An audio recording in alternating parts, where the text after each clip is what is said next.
As mentioned, thousands of fans are expected downtown once again this weekend. NCAA tournament games slated to start tomorrow night and wrap up Sunday. As CBS 4's Eric Graves shows us, the tournament won't be the only madness fans need to navigate this weekend.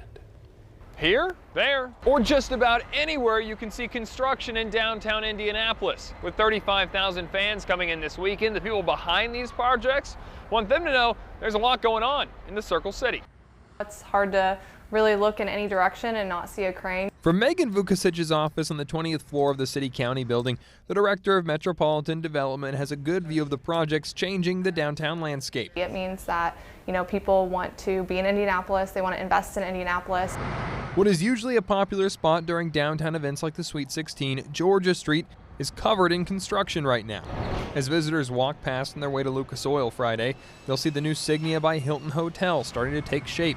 At its base, the block of Georgia Street will get a brand new look. And that will transform from what is a street today into a park. From right now to next spring, Chris Merritt and his team at Merritt Chase are going to change this section of Georgia Street to a pedestrian-only area with trees, lawns, plants, and more. Merritt envisions a more walkable space to more easily connect the south side of downtown to the rest of the area. People want to be outside, people want to connect and have those kinds of experiences in a downtown. On the opposite end of the popular block, the CSX building is transforming into a Shinola hotel and music venue. A fence is already up around the building.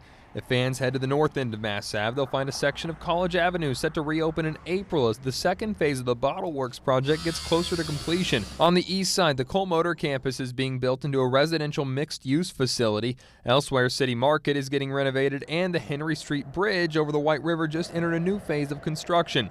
Just beyond downtown, visitors and neighbors alike will see the more than $2 billion new hospital being built.